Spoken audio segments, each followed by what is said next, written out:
በሌሎች ማህፀን የሚወልዱ ሰዎች አሉ።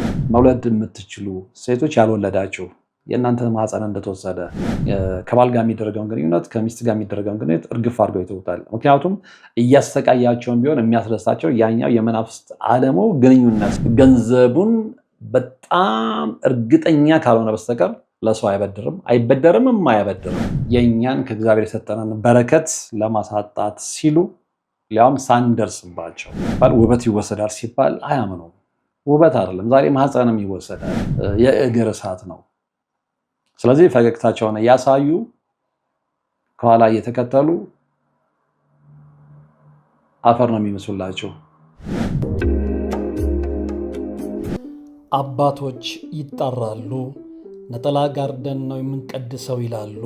እናም እኛ በሞቀ ቤት ውስጥ እየኖርን ለአጋዕዝተ ሥላሴ እንዴት መሆን አቃተን ብለን ጥሪ ካስተላለፍንበት ዕለት ጀምሮ መቀነታችሁን ፈታችሁ፣ ከቤተሰቦቻችሁ በጀት ቀንሳችሁ፣ ወዳጅ ዘመዶቻችሁን አስቸግራችሁ፣ እነሆ ባላችሁን ገንዘብ ለ2 ሰዓታት ያህል በእግር እየተመላለስን ሲሚንቶ፣ ብረት፣ አሸዋና ድንጋይ እያመላለስን በእናንተ ድጋፍ የጀመርነው የሥላሴዎች ቤት እዚህ ደርሷል። ለቀድሞ በሥላሴዎች ስም እያመሰገንን ለቀጣዩም እስክንፈጽመው ድረስ እንዳትተውን እየተማጸንን እንደጀመርነው በጋራ እንድንጨርሰው አደራ እንላለን። አሁንም ድጋፋችሁ አይለየን። በሊቦ ከምከም ወረዳ የመስኪየ ሥላሴ ቤተ ክርስቲያን አሰሪ ኮሚቴ። ሰላም ጤና ይስጥልን። በሀገር ውስጥና በመላው ዓለም የምትገኙ ወደ ቻናል ተከታታዮች የምንገኘው በዋናው ቻናላችን ላይ ነው። ይኸው እግዚአብሔር ፈቅዶ ተገናኝተናል። ዛሬ የሚኖረን መርሃ ግብር እንግዲህ የብዙዎቻችንን እድል የሚያዞሩ የብዙዎቻችንን እድል የሚመነትፉ ሰዎች እነማን ናቸው የሚለውን ነገር በዝርዝር እንመለከታለን። ምክንያቱም እንዲህ አይነት ሰዎች እጅግ እየተበራከታችሁ በመምጣታችሁ ናቸው። በጣም ብዙ ሰዎች ትደውሉልኛላችሁ። ስለዚህ እድሌ የተወሰደ ይመስለኛል። እድሌን የወሰዱትን ሰዎች ይጠራጠራለሁ እና በዚህ ላይ ምን ትላለህ የሚል ጥያቄዎች ስለበዙ በአጠቃላይ በእድል መንታፊዎች በዙሪያችን ባሉ እድል መንታፊዎች ዙሪያ መረጃ እንለዋወጣለን ማለት ነው። እንግዲህ ከመንፈሳዊ ዓለም እይታ አንጻር ስንመለከት በተለይም ደግሞ በተለያዩ ሃይማኖታዊ፣ ባህላዊ እና እንዲሁም ደግሞ ሚስጥራዊ አስተምህሮዎች እድል አዟሪ ወይም ደግሞ እድል መንታፊዎች የሚባሉት የአንድን ሰው የተፈጥሮ ጸጋ፣ ስኬት፣ በረከት ወይም ደግሞ መልካም እድል በመንፈሳዊ ተጽዕኖ በተንኮል ወይም ደግሞ በክፉ መናፍስት ኃይል በመጠቀም የሚሰርቁ የሚቀይሩ ወይም ደግሞ የሚያደናቅፉ አካላት ናቸው። ይሄ ይታወቃል። እንግዲህ ከዚህ በፊትም በተደጋጋሚ በዚህ ጉዳይ ላይ ስናወራ ሀሳብ ስንለዋወጥ ያልናቸው ነገሮች አሉ እና እንግዲህ እነዛ ሰዎች በዙሪያችን ያሉ የእኛ ስኬት የማያስደስታቸው፣ የእኛ እመርታ የማያስደስታቸው፣ የእኛ ትዳር የማያስደስታቸው፣ የልጆቻችን እድገት የማያስደስታቸው፣ ልጆቻችን ውበት የማያስደስታቸው፣ የእኛ በሰዎች ዘንድ ተቀባይነት ማግኘት የሚያቃጥላቸው ሰዎች ናቸው እና ያ የመጀመሪያው ጥንስሱ ቅናት ነው። ቅናት ወደ ምቀኝነት፣ ምቀኝነት ወደ ጥላቻ እያደገ ሲሄድ እነዛ ሰዎች የእኛን ከእግዚአብሔር የሰጠንን በረከት ለማሳጣት ሲሉ ሊያውም ሳንደርስባቸው አጠገባቸው ሳንሆን በቅናት መንፈስ ብቻ በመነሳሳት የሚያደርጉት የእርኩሰት ተግባር ነው። እንግዲህ እድልን መስረቅ፣ እድልን ማዞር የተለያየ ስያሜዎች ይሰጡታል እና የስያሜው አይደለም እኛን ሊያነጋግር የሚገባው በአጠቃላይ ሁኔታው ነው፣ ክስተቱ ነው። ምክንያቱም ብዙ ሰዎች በዚህ ጉዳይ ላይ ሰለባ የሆኑ ስለሆነ ማለት ነው። እንግዲህ ይህ ጽንሰ ሀሳብ በተለይ እንግዲህ በባህላዊ እምነቶች፣ በሚስጥራዊ ትንታኔዎች እና በአንዳንዶች ዘንድ መንፈሳዊ ውጊያ በሚባለው እይታ ውስጥ ትልቅ ቦታ አለው። ይሄ ይታወቃል። እንግዲህ እነዚህን ኃይሎች ወይም ደግሞ እድላችንን ያዞራሉ የምንላቸውን ኃይሎች፣ እድላችንን ያዞራሉ የምንላቸውን አካላት በሶስት ከፍለን መመልከት እንችላለን። አንደኛው ሰዋዊ እድል መንታፊዎች ናቸው። ሰዋዊ እድል መንታፊዎች የምንላቸው እነማን ናቸው? እንግዲህ እነዚህ በምቀኝነት፣ በክፋት ወይም ደግሞ በሚስጥራዊ ጥበብ እንግዲህ ሚስጥራዊ ጥበብ የምንለው እነሱ የሰለሞን ጥበብ የሚሉታል። ጠንቋዮች አሉ፣ መተተኞች አሉ፣ ድግምተኞች አሉ። እነሱን በመጠቀም በእነሱ በመታገዝ የሰዎችን እድልና መስመር የሚያበላሹ ናቸው እና እነዚህ ሰዎች በተለይ አጠገባችን ያሉ ሰዎች ናቸው፣ የቅርቦቻችን ሰዎች ናቸው። የቅርብ ሰው ካልሆነ ያንተን ሚስጥር ያንተን ገበና ሊያውቅ አይችልም። የሩቅ ሰው ስለአንተ ምንም አይነት መረጃ አይኖረውም። ነገር ግን በጣም በቅርበት አንተን የሚያውቅ ሰው ስለአንተ መውጫና መግቢያ፣ ስለአንተ ስራ፣ ስለአንተ ገቢ፣ ስለአንተ አመጋገብና አዋዋል በደንብ መረጃ ይኖረዋል። ምክንያቱም የቅርብ ሰው ስለሆነ ማለት ነው እና ያንን ተጠቅሞ ነው ሊያጠፋ ወይም ደግሞ ሊያጠፋሽ የሚመጣው። እንግዲህ ምቀኞችና የቅርብ ጠላቶች የአንድን ሰው እቅድ፣ ራዕይ ወይም ደግሞ ስኬት አስቀድመው በማወቅ በክፉ ምኞት እስካሁን እንደተነጋገርነው ማለት ነው በሐሜት ወይም ደግሞ በነገር የሰውየውን መንፈሳዊ ጉልበትና በራስ መተማመን የሚሰርቁ ናቸው እና ይሄ እንግዲህ የእኛን እቅድ፣ የእኛን ራዕይ፣ የእኛን ስኬት አስቀድመው በማወቅ ምክንያቱም ይከታተሉናል። የእኛ መረጃ በጣም ያስፈልጋቸዋል። ለዚህም ነው ገበናችሁን፣ ሚስጥራችሁን፣ መረጃችሁን ከራሳችሁ አሳልፋችሁ ለሰው በተለይ ለቅርብ ሰው አትስጡ የሚባለው ለዛ ነው። ምክንያቱም መነሻቸው እሱ ስለሆነ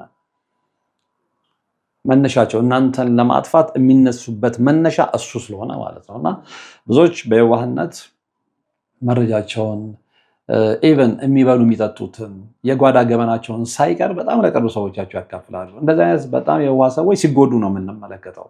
የምትጎዳው በቅርብ ሰው ነው። የምትጎጁ በቅርብ ሰዎች ነው። አንቺን ያላወቀሽ አንተን ያላወቀ ከየትም መጥቶ ሊያጠቃ አይችልም። ምክንያቱም ከምን ላይ ተነስቶ ስለአንተ ምንም መረጃ የለውም።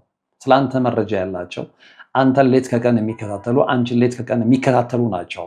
ደብዛሽን ሊያጠፉ፣ ጎጆሽን ሊያፈርሱ፣ ትዳርሽን ሊበትኑ፣ ከልጆችሽ ሊለያዩሽ፣ ከባልሽ ሊለያዩሽ የሚነሱት ከሚስት ሊለያዩ፣ ጎጆ ሊያፈርሱ የሚነሱ አንተን በደንብ ከእግር ጥፍር እስከ ራስ ፀጉርህ የሚያውቁ ሰዎች ናቸውና ጥንቃቄ አድርጉ የሚባለውም ለዛ ነው ከቅርብ ሰዎች። ሌላው ምንድነው? ይሄ ክፉ አይን ወይም ደግሞ ኤቪል አይ የሚሉት ነጮቹ ያላቸው ሰዎች ናቸው። ሌሎቹ እድል አዛውሪዎች በቅርባችን ሆነው እድላችንን የሚመነትፉት እንደዛ አይነት ሰዎች ናቸው። እንግዲህ በአንዳንድ ባህሎች የአንድን ሰው ውበት፣ ስኬት ወይም ደግሞ ጤና በአድናቆት ስም በሚወረወር የቅናትና የክፋት አይን ብቻ ማክሸፍ የሚሉ ሰዎች አሉ። እዚህ ላይ በደንብ እንድትሰሙኝ እፈልጋለሁ እና ይሄ ምንድነው? አንዳንድ ሰዎች ውበት ይዘርፋል ሲባል፣ ውበት ይወሰዳል ሲባል አያምኑም። ውበት አይደለም። ዛሬ ማህፀንም ይወሰዳል፣ ማህፀንም ይወሰዳል።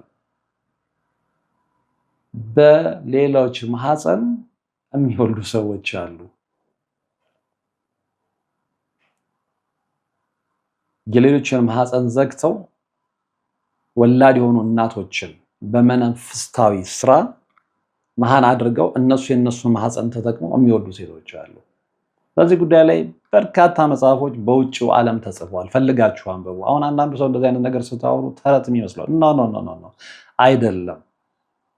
ካንቀላፋንበት ስንነቃ ነው የሚገባ እና እስከምናንቀላፋ ጊዜ ልንሰጥ አይገባም ለማለት ነው ይህንን የምነግራችሁ። እና ውበት ብቻ አይደለም እንደነገርኳቸው ማህፀን አንዳንድ ጊዜ እንደዚህ ጸጋው የተሰጣቸውን በተለይ ገዳም የሚገኙ አባቶችን እንደው የማግኘት እድሉ ገጥሟቸው ብታናግሯቸው ሊነግሯችሁ ይችላሉ። እንደው ብዙ አይናገሩም እንጂ ምናልባት አይተዋችሁ አዝነውላችሁ ያንን ቢነግሯችሁ መውለድ የምትችሉ ሴቶች ያልወለዳችሁ የእናንተ ማህፀን እንደተወሰደ እነማን ጭምር እየተጠቀሙበት እንደሆነ ሊነግሯችሁ ይችላሉ። ይሄ ምንም ግራ ሊያጋባን የሚገባ ጉዳይ አይደለም። ስለዚህ ውበት ተራ ነገር ነው የምላችሁ። ውበት በደንብ ይወሰዳል፣ አእምሮ ይወሰዳል። በአንዳንዱ ችሎታ አንዳንዱ ውጭ ሀገር ሲማር ሰምተናል። በአንዳንዱ ችሎታ፣ በአንዳንዱ አእምሮ፣ በአንዳንዱ እድል አንዳንዱ 10 እና 11 ፋብሪካ ከፍቶ ሲኖር ሰምተናል። እና የማይወሰድን ነገር የለም።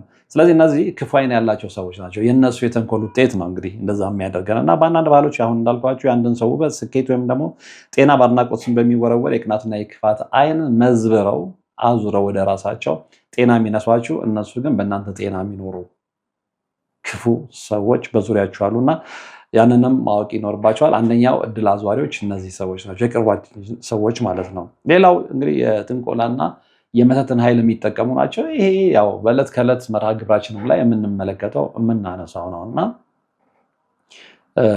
እነዚህም ያው ዞሮ ዞሮ የእኛን እድገት የማይፈልጉ የእነሱን በእኛ መበለጥ የማይፈልጉ እናንተ ትዝ ብላችሁ ላይ ያሉ ይችላል። ለምሳሌ ክላስሜቶቻችሁ ሊሆኑ ይችላሉ፣ ጓደኞቻችሁ ናቸው። በቃ እናንተ የራሳችሁን ነገር ነው የምትሰሩት። ትታትራላችሁ፣ ታጠናላችሁ፣ ትለፋላችሁ፣ ውጤታማ ትሆናላችሁ እና ያ እነሱን ያቃጥላችኋል። ስለዚህ የእናንተ ጉብዝና ለፍታችሁ አይናችሁ እስኪፈርጥ አንበባችሁ ያመጣችሁት ውጤት ለነሱ የእግር እሳት ነው። ስለዚህ ፈገግታቸውን እያሳዩ ከኋላ እየተከተሉ አፈር ነው የሚመስሉላችሁ። እናንተን ቀብረው እነሱ በእናንተ እድል በእናንተ ጉብዝና ተጠቅመው ውጤታማ ለመሆን ማለት ነው። ያ ውጤታማነት ግን ስር የሰደደ ወይም ደግሞ እስከ መጨረሻው ድረስ እስከ ህይወት ፍጻሜያቸው ድረስ ይዟቸው የሚቀጥል አይደለም። የሆነ ቦታ ላይ ፌል ያደርጋል። ምክንያቱም ኦሪጂናል ስላልሆነ፣ ምክንያቱም ከሰው ላይ የተመነተፈ ከሰው ላይ የዞረ ከሰው ላይ የተሰረቀ ስለሆነ ማለት ነው እና እንደዚህ አይነት ሰዎች እንግዲህ የሰውን የህይወት ኮከብ ወይም ደግሞ እድል የምንለውን ማለት ነው በመቆለፍ አድርጎ እድል ይቆለፋል። ሰዎች በማሰር ወይም ደግሞ ወደ ሌላ ሰው በማዞር ቅድም እንዳልነው ወደ ሌላ ሰው ትራንስፈር በማድረግ የአንዱን በረከት ለሌላው የሚሰጡ ናቸው እና የእናንተን በረከት ከዚያ ቤት የሰጣችሁ በረከት ውበት ሊሆን ይችላል፣ ጤና ሊሆን ይችላል፣ በጣም ብሩህ የሆነ አእምሮ ሊሆን ይችላል እና ያንን ወስደው ወይ ለልጆቻቸው ይሰጣሉ ወይ ለልጅ ልጆቻቸው ይሰጣሉ ወይ ለራሳቸው ይጠቀሙበታል እና እንደዚህ አይነት ሰዎች በዙሪያችን በብዛት አሉ። ስለዚህ ከእድል መንታፊዎች መሃል የሚመደቡ ናቸው እነዚህ ለማለት ነው። ሌላው እንግዲህ ምንድነው መንፈሳዊ ረቂቅ እድል መንታፊዎችም የሚባሉ አሉ። ይሄ ማለት የሰው ልጅ ስኬትና ሰላም ለማጥፋት ልብ አድርጉ የሚንቀሳቀሱ ረቂቁን ፍጥረታትና መናፍስት ናቸውና ቅድም ሰዎች በተለይም ደግሞ በቅርባችን ያሉ ሰዎች ጎረቤቶቻችን፣ የቅርብ ዘመዶቻችን፣ አክስቶቻችን፣ አጎቶቻችን፣ ወንድሞቻችን፣ እህቶቻችን ሊሆኑ ይችላሉ። ምክንያቱም በአክስት በእህት በወንድምና በእህት ብዙ ታሪኮችን ስለሰማን ስለደረሰን መልሰን ለእናንተ ስላቀረብን እነዚህኛዎቹ ግን እድል አዛዋሪዎች ምንድን ናቸው? ሰዎች ሳይሆኑ ልክ እንደ ሰዎች በክፋት ተነስተው የእኛን እድል ለሚያገለግላቸው ሰው አዘዋውረው የሚሰጡ ማለት ነው እና ረቂቃን ፍጥረታትና መናፍስት ናቸው። እንግዲህ የዛርና የውቃቤ መናፍስት ከእነዚህ ውስጥ የሚመደቡ ናቸው። በባህላዊ መንፈሳዊ እይታ እነዚህ መናፍስት በአንድ ሰው ህይወት ላይ ሲቀመጡ ልብ አድርጉ፣ አንቺም ልትሆን ትችላለች፣ አንተም ልትሆን ትችላለህ። በእናንተ ላይ ሲቀመጡ የእናንተን እድል፣ ትዳር ወይም ደግሞ የገንዘብ በረከት በመጋረድ ህይወታችሁ በውድቀትና በጭንቀት እንዲሞላ የሚያደርጉ ናቸው። እነዚህ ረቂቅ መናፍስት ናቸው እንዳልነው ማለት ነው። ረቂቅ መናፍስት እና ፍጥረታት ናቸው። ነገር ግን እናንተ ለነሱ የማትገዙ አለመሆናችሁ ብቻ ሳይሆን በጸሎት የማትተጉ ከሆነ፣ በስግደት የማትተጉ ከሆነ፣ በጾም የማትተጉ ከሆነ፣ የማትጸልዩ ከሆነ እነዚህ መናፍስት በእናንተ ላይ የመስራት ኃይል አላቸው፣ አትጠራጠሩ። ለዚህም ነው ሁሌም ከጸሎት ህይወት አትለዩ የሚባለው። ለዚህም ነው ሁሌም ከመንበርከክ ህይወት አትለዩ የሚባለው እና እነዚህም በተለይ እነሱ ለሚያገለግሉ የደም ግብር ለሚያቀርቡላቸው ሰዎች፣ ግለሰቦች እነሱን ለሚያመልኩት ሁሉ የእናንተን እድል የማዞር ኃይል አላቸው እና ሲያዞሩ ግን ምንድነው እድላችሁን፣ ትዳራችሁን፣ የገንዘብ በረከታችሁን፣ የሰው ዘንድ ተመራጭነታችሁን ያንን ሁሉ ሊወስዱ ይችላሉ። ቅድም ብለናል። ውበታችሁን፣ ኢቨን ማህፀናችሁን፣ በተለይ ሴቶች። ስለዚህ እንደዚህ አይነት ረቂቅ መናፍስት ዙሪያችን እንዳሉ አውቀን በጸሎት መትጋት ይኖርብናልና እንደዚህ አይነት ረቂቅ መናፍስት እንዳሉ በዙሪያችን እንዳሉ ብቻ ሳይሆን በእኛ ህይወት ላይ እኛ እስከንሰነፍን ድረስ ተግባራዊ የሚያደርጉት ክፉ ተግባር ሴራ እንዳለ ካልተገነዘብን ወደ ጸሎት ህይወት አንመጣም።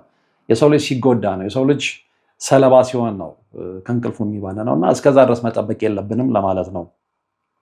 ሌሎቹ እድል አዝዋሪዎች ወይም ደግሞ እድል መንታፊዎች ክፉ መናፍስትና ጋንንት ናቸው።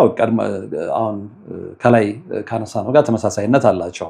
እንግዲህ በሃይማኖታዊ እይታ በተለይም ደግሞ በክርስትና እንግዲህ የሰይጣን ዋና ዓላማ የሰው ልጅ ከእግዚአብሔር ከሰጠው እውነተኛው እድል ማራቅ ነው። ማሰናከል ነው። ሰዎችን ወደ ኃጢአት፣ ወደ ሱስና ወደ ተስፋ መቁረጥ በመምራት የተዘጋጀላቸውን የክብር ህይወት እንዳያገኙ የሚነጥቁ ናቸው እነዚህ ክፉ መናፍስትና አጋንንት። ግን እኛንን የምንመቻችላቸው። አሁንም እንዴት ነው የምንመቻችላቸው? ከጸሎት ህይወታችን ስንስተጓጎል፣ ስንሰንፍ፣ ጸሎት እርግፍ አድርገን ስንተው፣ ጾም እርግፍ አድርገን ስንተው፣ ስግደት እርግፍ አድርገን ስንተው፣ እነዚህ ሰዎች በእኛ ላይ የመንገስ ወይም ደግሞ እነዚህ መናፍስትና አጋንንት በእኛ ላይ የመንገስ ኃይል ይኖራቸዋል ማለት ነው እና ስለዚህ ከእግዚአብሔር የሰጠንን እውነተኛ እድል ያሰናክሉብናል ማለት ነው። ከእግዚአብሔር የሰጠንን እውነተኛ እድል ምንድን ነው? መማር ሊሆን ይችላል፣ መስራት ሊሆን ይችላል፣ ትዳር መያዝ ሊሆን ይችላል፣ ወደ ውጭ ሀገር ሄዶ ራስን መቀየር ሊሆን ይችላል። እነዚህን ሁሉ ግን እኛ ካላወቅንበት የማሰናከል ኃይሉ አላቸው። የማሰናከል ኃይሉ አላቸው። ኢቨን ወደ ውጭ እንኳን ተሳክቶልን ከሄድን በኋላ እዛም ድረስ በመከተል እዛም ያለው ህይወታችን እንዲረበሽ የማድረግ ኃይል አላቸው እና ብዙዎቻችን ያንን ተረተነዋል ወይ?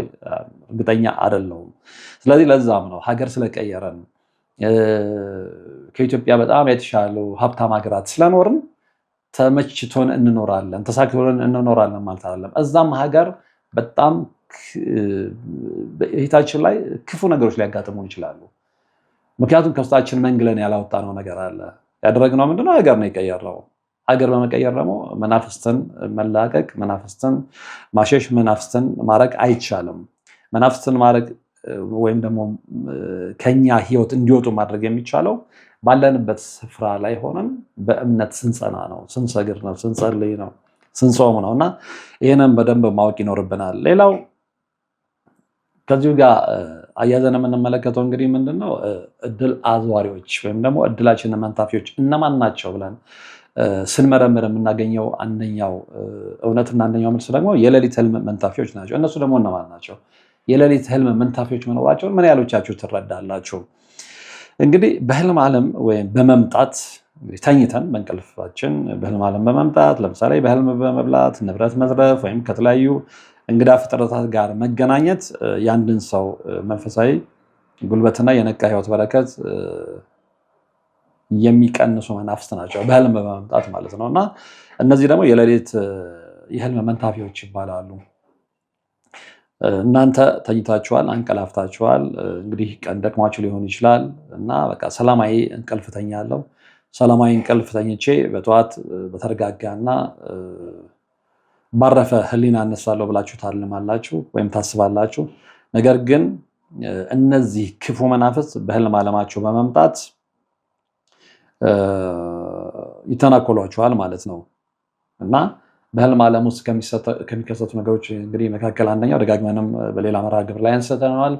ሴት መናፍስቶች ከወንድ ጋር ግንኙነት ማድረግ፣ ወንድ መናፍስቶች ከሴት ጋር ግንኙነት ማድረግ፣ እንዲሁም ደግሞ ሴት መናፍስቶች ከሴት ጋር ሁሉ ግንኙነት ሊያደርጉ ይችላሉ። ወንድ መናፍስቶችም እንደዛው። ይሄ ማለት ምንድነው? በብዛት የአይነ ጥላ መንፈስ ሲሆን ማለት ነው። የአይነ ጥላ መንፈስ ሲሆን አሁን አንዳንድ ሰዎች ሲናገሩ ሰምታችሁ ከሆነ እኔ ተኝቼ እኮ የሆነ አካል መጥቶ እንዲህ በግድ ሊገናኘኝ ሲል ከእንቅልፌ ጮሄ ነቃው። ወይም ደግሞ ሴት እህቶቻችን ብዙ ጊዜ ምን ሲሉ እሰማለሁኝ። በጣም በቅርብ የማውቃቸው ሰዎች ሁሉ እንደዚህ ተኝቼ በእንቅልፍ ልቤ መታ የምትገናኘኝ ሴት አለች። አንዳንዶቹ እንግዲህ በተለያየ ኢሜጅ ነው የሚስሏቸው። እኔም ደግሞ በቅርብ ያናገረችኝ አንዲት እህት ምንድን ያለችኝ በጣም ሽበታም የሆነች ሴት በእድሜዋ ገፋ ያለች ፊቷ ምጥጥ ያለ አይኗ በርበር የሚመስል ግን ጎላ ጎላ ያለ ሴት በተደጋጋሚ እየመጣች ልትደፍረኝ ትሞክራለች፣ ልትገናኝ ትሞክራለች። ይሄ የአይነ ጥላ መንፈስ ነው።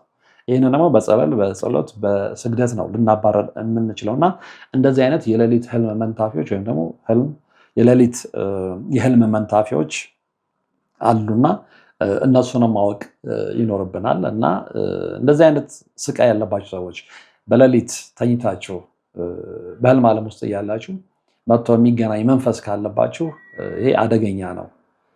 እንደውም እያደገ ከሄደ ብዙዎቹ ያንን ግንኙነት ይወዱትና ከባል ጋር የሚደረገውን ግንኙነት ከሚስት ጋር የሚደረገውን ግንኙነት እርግፍ አድርገው ይተውታል። ምክንያቱም እያሰቃያቸውን ቢሆን የሚያስደስታቸው ያኛው የመናፍስት ዓለሙ ግንኙነት ስለሆነ ማለት ነው እና እሱ ደግሞ እያደገ ከሄደ እናንተን የተዋህደው መንፈስ ወይም ደግሞ ሌሊት እየመጣ የሚገናኛችሁ መንፈስ ሊያገባችሁ ይችላል። ይሄ ምንም ጥርጥር የለውም እና አባቶችም ይህንን በተደጋጋሚ ያስተምረዋል። ማስተማር ብቻ አለ በመጽሐፎቻቸውም ላይ ምናልባት አንባቢ ትውልድ ካለ እና ከነቃ ከዳነ ብለው በመጽሐፎቻቸው ሳይቀር እውቀታቸውን አካፍለዋል እና ከነዚህ መካከል አንደኛው እንግዲህ በጣም የምንወዳቸው የምናከብራቸው አባታቸው መልአከ መንክራት ግርማ ወንድሙ ናቸው። እሳቸው በአንደኛው መጽሐፋቸው ላይ ስለ መናፍስት ዓለም ጋብቻ በስፋት ያስቀመጡት እውነት አለ እና እሱን ገብታችሁ መመልከት ትችላላችሁ እና መፍትሄም ታገኙበታላችሁ ብዬ አስባለሁ። አንዳንዶቻችሁ የመናፍስት ዓለም ጋብቻ እንዳለ እንኳን የምታውቁ አይመስለኝም እና እናንተ የምታውቁት ተጠምቃችሁ ከሆነ አካል ጋር ስታገሉ አድራችሁ መንቃታችሁን ብቻ ነው። ያ ነገር የአካል ማን እንደሆነ እንኳን የማታውቁ ሰዎች አላችሁ እና በዚህ ጉዳይ ላይ ያላችሁ ግንዛቤ ሊሰፋ ይገባል ለማለት ነው። ሌላው እንግዲህ ትውልዳዊ እድል አዘዋሪዎች ናቸው ወይም ደግሞ የደም ሐረግ እድል አዘዋሪዎች ናቸው። ይህም ማለት ምንድን ነው? በአባቶች ወይም በቤተሰብ ሐረግ በሚወርድ መንፈሳዊ ዕዳ ወይም ደግሞ እርግማን ምክንያት የሚመጣ ነው። አንዳንድ ሰዎች የአባትን እርግማን ከምንም የማይቆጥሩ አሉ ነው። የቤተሰብ እርግማን፣ የአባትና የእናት እርግማን በነገራችን ላይ በጣም ህይወታችን ሙሉ ተከትሎ የሚሄድ ነገር ስለሆነ እባካችሁ በተለይ ልጆች ለዚህ ጉዳይ ትኩረት ስጡ። እርግማን መጥፎ ነው ሲባል ዝም ብሎ አይደለም፣ ዝም ብሎ ቃል ብቻ አይደለም እና አጥንት የሚሰብር መንፈስ የሚጎዳ ህይወታችንን ሙሉ እየተከተለ ስኬታማ እንዳንሆን የሚያደርግ ስለሆነ በተቻለን መጠን እናቶቻችንን እና አባቶቻችንን ላለማሳዘን በእነሱ ላለመረገም ጥረት ማድረግ ይኖርብናል። አለበለዚያ ምንጊዜም ብንለፋ ስኬታማ አንሆንም። ምንጊዜም ብንለፋ አመዳፋሽ ነው የምንሆነው። ትዳር ብንይዝ ትዳራችን አይሳካም፣ ትዳራችን አይባረክም። ምክንያቱም ያስቀየምናቸው እናትና አባቶቻችንን ስለሆነ ማለት ነው። እንግዲህ ይህ በአባቶች ወይም ደግሞ በቤተሰብ ሐረግ በሚወርድ መንፈሳዊ ዕዳ ወይም እርግማን ምክንያት የሚመጣ ነው። ይሄ ማለት በአያቶች ወይም ደግሞ በወላጆች የተደረጉ ስህተቶች። ይሄ ብዙ ሰው ቤት አለ ብዬ ነው የማስበው እና አያቶቻችን ወይም ወላጆቻችን የባዕድ አምልኮ አምላኪዎች ከሆኑ ጨሌ፣ አመቺሳ የሚባለውን ነገር ተግባራዊ ሲያደርጉ የቆዩ ከሆኑ ውቃቢ ሲያመልኩ ሲገብሩ የነበሩ ከሆነ ያ ስህተት ነው እና እሱ እየተከተለን ይመጣል እና በህይወታችን ላይ አፕላይ ይሆናል። ድላችንን ሌሎች እንዲጠቀሙበት መንገድ ይከፍታል። እሱም በደንብ ማወቅ መቻል ይኖርብናል እና ከዚህ ባሻገር እንግዲህ የተገቡ ክፉ ቃል ኪዳኖች ወይም የተፈጸሙ በደሎች የትውልድ ላይ ተጽዕኖ አሳድረው የልጆችን እድል እየሰረቁ ህይወታቸውን ወደኋላ የሚጎትቱ ናቸው። የትኞቹ? እነዚህ ትውልዳዊ የደም ሐረግ እድል አዟሪዎች የምንላቸው ማለት ነው። እነዚህ የሚመጡት እንግዲህ እንደነገርኳችሁ በአያት ወይም ደግሞ በወላጆች በተደረጉ ስህተቶች ነው። ስህተቶቹ ነግሬያችኋለሁ። ባዕድ አምልኮ ነው፣ ጨሌ ማምለክ ነው፣ መገበር ነው፣ ደም ማፍሰስ ነው እና እነዛ ስህተቶች እግዚአብሔርን የሚያስቀይሙ ድርጊቶች ለእንደዚህ አይነት እድል አዟሪ ትውልዳዊ የደም ሐረግ እድል መንታፊዎች ያጋልጣሉ ማለት ነው። ስለዚህ በእንደዚህ አይነት ህይወት ውስጥ በዚህ አይነት የደም ሐረግ ውስጥ የመጣችሁ ወላጆቻችሁን አስተምራችሁ አንቅታችሁ በንስሐ ተመላልሰው ቅዱስ ቁርባን ተቀብለው ከዛኛው ህይወታቸው እንዲመለሱ የማድረግ የልጅነት ኃላፊነትና ግዴታ አለባቸው እና ያማየውን ከሆነ ወላጆቻችሁ ካለፉ በኋላ የእናንተ ህይወት የተመሳቀለ ነው የሚሆነው እና ብዙዎቻችሁ ደግሞ እንደዛ ነገር እየገጠማችሁ እንደሆነም ነገራችሁኛል። ሌላው ምንድነው እንግዲህ ከመንፈሳዊ እድል መንታፊዎች እንዴት መጠበቅ ይቻላል ነው ዋናው ነው። ብዙዎቻችሁ ማወቅ የምትፈልጉት ይሄንን ነው። እንግዲህ በዙሪያችን እድል አዟሪዎች ወይም ደግሞ እድል መንታፊዎች አሉ ብለን እስከተነጋገርና እስከተስማማን በጽንሰ ሐሳቡ ከነዚህ እድል መንታፊዎች ለፍተን አመዳፋሽ ከሚያደርጉን በጣም የተባረከ ትዳር ነው ብለን ተመኝተን ጓግተን የገባንበትን ትዳር እንዲበላሽ ከሚያደርጉ ባልን ከሚስት ከሚለያዩ፣ ሚስትን ከባል ከሚለያዩ፣ ወላጆችን ከልጆች፣ ልጆችን ከወላጆች የሚለያዩ መናፍስት እንዴት ነው መላቀቅ የምንችለው ለሚለው ደግሞ የሚከተለው መልስ ይሆናል ብዬ አምናለሁ። እንግዲህ በተለያዩ መንፈሳዊ አስተምህሮቶች ውስጥ እነዚህ ኃይሎች መጠበቅ ወይም ደግሞ ከነዚህ ኃይሎች ለመጠበቅ የሚከተሉትን መንገዶች ተግባራዊ ማድረግ ይቻላል። አንደኛ ሚስጥር መጠበቅ ነው። ይሄ ደጋግመንም የምንለው ነው። ይሄ ማለት ምንድን ነው? በምንም ተአምር የእኛን ሚስጥር አሳልፈን ለሌላ ለሶስተኛ ወገን መናገር የለብንም። ምክንያቱም እኛ በትክክለኛው መስመር ማደግ የምንፈልግ ከሆነ በትክክለኛው መስመር ተጠብቀን በእግዚአብሔር ሕግ ታጥረን መኖር የምንፈልግ ከሆነ ሚስጥራችንን መጠበቅ ነው። ምክንያቱም ብዙዎች በተለይ ደግሞ እነዚህ የጠቀስናቸው ክፉ እድል አዟሪዎች፣ ክፉ እድል መንታፊዎች ከሚስጥራችን ላይ ተነሳ ነው ሊያጠቁን የሚችሉት እና ትልቅ እቅድ፣ ራዕይ ወይም ደግሞ የተሳካ ነገር ከመፈጸሙ በፊት ለሌላ ሰው አለማውራት ባህላችን ሊሆን ይገባል ማለት ነው። ምክንያቱም ከዚህ ጋር እንግዲህ ምኞትና ምቀኝነት ጉልበት አላቸው እና እነዛን ነው አፕላይ የሚያደርጉት ሚስጥራችንን የሰሙ ሰዎች ማለት ነው። ሌላው ጸሎትና መንፈሳዊ ጥንካሬ ነው። ይሄ ምንም ጥርጥር የለውም፣ ደጋግመን ያነሳነው ነገር ነው። በፈጣሪ ጥላ ስር መሆን ከእንደዚህ አይነት እድል መንታፊዎች በዙሪያችን ካሉ እድል አዝዋሪዎች ሊጠብቀን ይችላል እና ጸሎትና መንፈሳዊ ጥንካሬ ላይ ልንተጋ ይገባል። ሌላው አዎንታዊ አስተሳሰብም ሊኖረን የአዎንታዊ አስተሳሰብ ባለቤቶችም ልንሆን ይገባል። በዛ ጉዳይ ላይ በተለይ በመንፈሳዊ ጉዳዮች ላይ ንቃት ሊኖረን ይገባል እና በመንፈሳዊ ሕይወቱ ላይ ንቃት ያለው ሰው ለመናፍስታዊ ጥቃት፣ ለእድል አዝዋሪዎች ጥቃት፣ ለእድል መንታፊዎች ጥቃት አይጋለጥም። ምክንያቱም እድል እንደሚወሰድ፣ እድል እንደሚዞር፣ እድል እንደሚወሰድና እንደሚዞር ብቻ ሳይሆን እንዴት እንደሚወሰድና እንደሚዞር ያወቀ ሰው ጥንቃቄ ያደርጋል። ጥንቃቄ ያደርጋል ስንል ምንድነው? ሚስጥሩን አሳልፎ አይናገርም። ከነዛ አይነት ሰዎች እንደዚህ ናቸው ብሎ ካመነባቸው ሰዎች ጋር ሲበላና ሲጠጣ ይጠነቀቃል። ልብሱን አያወስም። እሱም ልብስ ከሰዎች አይቀበልም። ለስጦታ አይጓጓም። ብዙ ነገሮች በስጦታ ስለሚመጡ ገንዘቡን በጣም እርግጠኛ ካልሆነ በስተቀር ለሰው አይበድርም፣ አይበደርምም፣ አያበድርምም። ኢቨን ቢያበድር እንኳን ገንዘቡን ሲቀበል ገንዘቡን አስባርኮ ነው የሚቀበለው ወይ ጸበል ረጭቶ ነው የሚቀበለው። ይሄ መንፈሳዊ ንቃት ነው።